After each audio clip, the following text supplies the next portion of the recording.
Hello learners, welcome to For the Learners. This is our day 5 of 21 days spoken English challenge. And today the topic is verb to be. Verb can be action verb and it can be in be form. तो action form में भी हो सकता है verb और B form में भी हो सकता है. और आज हम जो डिस्कस करेंगे वो है वर्ब का बी फॉर्म. वो हम इसलिए बता रहे हैं वर्ब का बी फॉर्म बहुत ज़्यादा इम्पॉर्टेंट है क्योंकि वो सब्जेक्ट वाइज चेंज होता रहता है.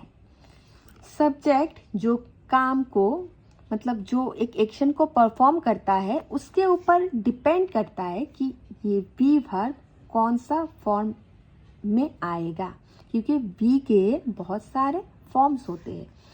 So it depends upon the subject in which form the be verb will come. Okay.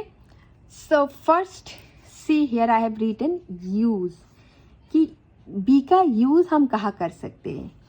Names के लिए for names we can use be verb. I am शंखी. आप कौन है? मैं शंखी हूँ. होना मीन कर रहा है ना. तो आप याद रखिए आई के साथ ना बी का एम वाला फॉर्म ही जाएगा. कौन सा टेंस में? प्रेजेंट टेंस में. Only in present tense. काल तीन तरह के होते हैं. Tenses are of 3 types. First present tense, second past and third future. Present, past, future. इसके बारे में ये टेंस टॉपिक में हम इलेबोरेटली दूसरे वीडियो में डिस्कस करेंगे, जो कि हमारे जो 21 डेज का सीरीज़ है ना इसमें आएगा टेंस. ठीक है. बट आज मैं इलेबोरेटली नहीं जाऊंगी टेंस के ऊपर. बस मैं आपको इन्फॉर्म कर रही हूँ. बहुत है यहाँ पे शायद कि पता है ऑलरेडी, पर वो इसलिए मैं मेंशन कर रही हूँ क्योंकि मैं नहीं चाहती कुछ छूट जाए. मैं कंसिडर कर रही हूँ कि यहाँ पे कोई ऐसा भी हो सकता है जो ज़ीरो से स्टार्ट कर रहे हैं. So I just want to inform you about each and everything. Whatever is important I just want to inform you for basic conversation, for means communication purpose. जो भी सारे चीज़ें इम्पॉर्टेंट लग रहा है मुझे. ये तो नहीं है कि वर्ब्स के बारे में बहुत ग्रामर के बारे में बहुत इलेबोरेटली हमें जानना चाहिए स्पोकन इंग्लिश के लिए, इंग्लिश बात करने के लिए. ऐसा नहीं है. But definitely we should know the basic things. जो कि बेसिक थिंग्स होते हैं ना उनके बारे में तो हमें जानना ही चाहिए. अगर हम बात करना चाहते हैं किसी भी लैंग्वेज में हम बात करना चाहते हैं तो हमें थोड़ा बहुत बेसिक जो ग्रामर होता है ना वो हमें पता होना चाहिए. Otherwise it is not possible. So मैं जस्ट जो भी इम्पॉर्टेंट थिंग्स है मुझे लग रहा है वो मैं सारे आपको इन्फॉर्म कर दूंगी. सारे मैं टाइम टू टाइम बताते जाऊंगी मैं आपको. ठीक है. सो वर्ब का टू बी फॉर्म में हम क्या देखे हैं कि नेम्स के लिए ये इसका यूज़ बी का यूज़ होता है. एंड आई के साथ एम फॉर्म में जाता है बी का. ठीक है. एज के लिए भी हम यूज़ करते हैं. ठीक है. तो एज के लिए हमारा बी का फॉर्म यूज़ होता है क्योंकि आप कितने साल के हो, आप कितने साल के हैं. जहाँ पे होना वर्ड आएगा ना वहाँ पे समझ लेना कि बी आ गया. ठीक है. बी का मतलब ही है होना. फीलिंग्स के बारे में बताने के लिए आप कैसे महसूस हो रहा है, आपको कैसा लग रहा है आपको. I am hungry. ये मेरा फीलिंग्स है. मुझे कैसा लग रहा है, मुझे अभी भूख लग रहा है, मैं अभी महसूस कर रही हूँ कि मैं भूखी हूँ, है ना. प्रोफेशंस के बारे में बताने के लिए भी हम बी का यूज़ करेंगे. I am a teacher. ये मैं अपनी प्रोफेशन के बारे में बता रही हूँ. मतलब आपका प्रोफेशन क्या है. मेरा प्रोफेशन है मैं एक टीचर हूँ. ठीक है. नेशनलिटीज़ के बारे में कि आप कौन से नेशन से हो, आप कौन से नेशन से बिलोंग करते हो, इसके लिए भी हम यूज़ कर रहे हैं बी का. I am an Indian. So see here we are using the be form of the verb. Be form be form कहाँ पे यूज़ कर रहे हैं हम? नेशनलिटीज़ के लिए, प्रोफेशंस के लिए, फीलिंग्स के लिए, एज के लिए, नेम्स के लिए हम बी फॉर्म का यूज़ कर रहे हैं. Okay. Now see to be in present tense. Tense 3 types के होते हैं, 3 types of tense: present, past and future, वर्तमान, भूत और भविष्य. तो आज मैं जो बात कर रही हूँ, आज मैंने प्रेजेंट टेंस लिया है. टेंस के बारे में इलेबोरेटली मैं दूसरे वीडियो में आपको बताऊंगी इसके बारे में, इसके लिए आप टेंशन मत लीजिए. सिर्फ आपको जो अभी मैं बता रही हूँ ये आप याद रखिए, ठीक है. तो कोई कुछ भी इम्पोर्टेंट टॉपिक नहीं छूटेगा, जो भी एसेंशियल है ना कम्युनिकेट करने के लिए. I will not leave any single topic. So see, ये जो मैंने आपको पहले भी बताया है, I told you that the V depends upon the subject.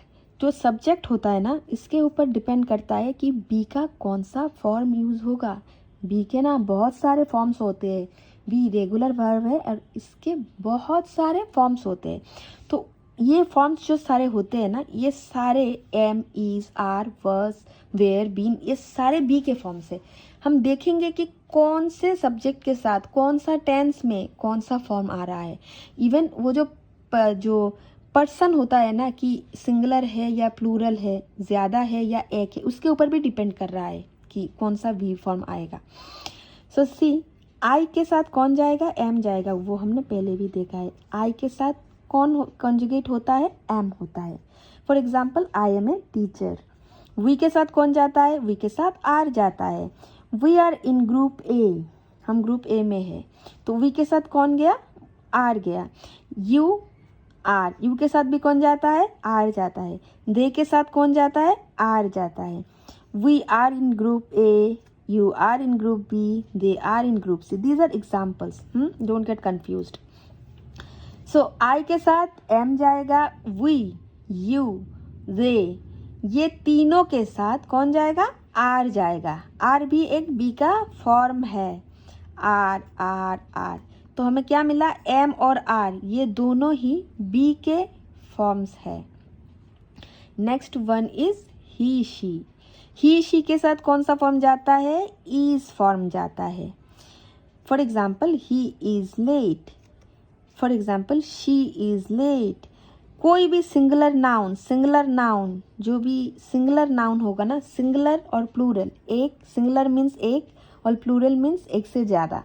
कोई भी एक नाम अगर सिंगुलर फॉर्म में है, मतलब एक है ना, एक नाम है कोई, तो उसके साथ कौन जाएगा? इज जाएगा. For example, John is late. John जो है ना, ये एक सिंगल नाम है. जॉन किसी व्यक्ति का, एक व्यक्ति का नाम है, ठीक है. तो यह इसके साथ कौन जाएगा?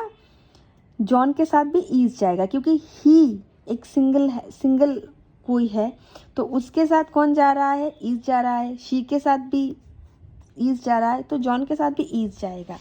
नाउ यहाँ पे जो मैंने दिखाया है आप लोगों को, यू के साथ, वी के साथ, यू के साथ, दे के साथ जैसे आर जा रहा है ना, वैसे ही अगर कोई प्लूरल ऐसा सब्जेक्ट है ना, कि students, student single, students plural.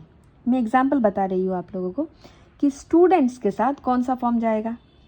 अभी स्टूडेंट्स के लिए कौन सा जाएगा? आर जाएगा, क्योंकि देखिए आप, वी, यू, दे, ये सारे के साथ आर जा रहा है. तो स्टूडेंट्स ये एक प्लूरल फॉर्म है ना. तो प्लूरल फॉर्म में अगर दे के साथ आर जा रहा है, तो स्टूडेंट के साथ भी आर जाएगा. स्टूडेंट्स भी प्लूरल है ना.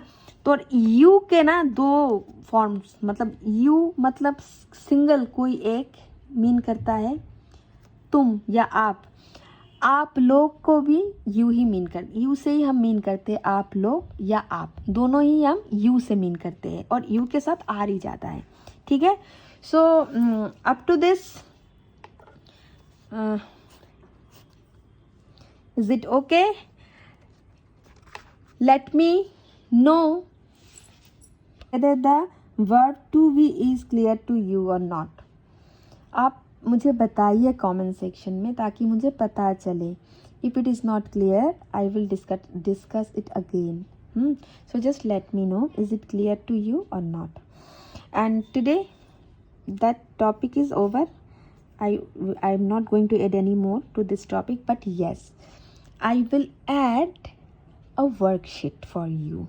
Try to solve the worksheet. It will be a practice.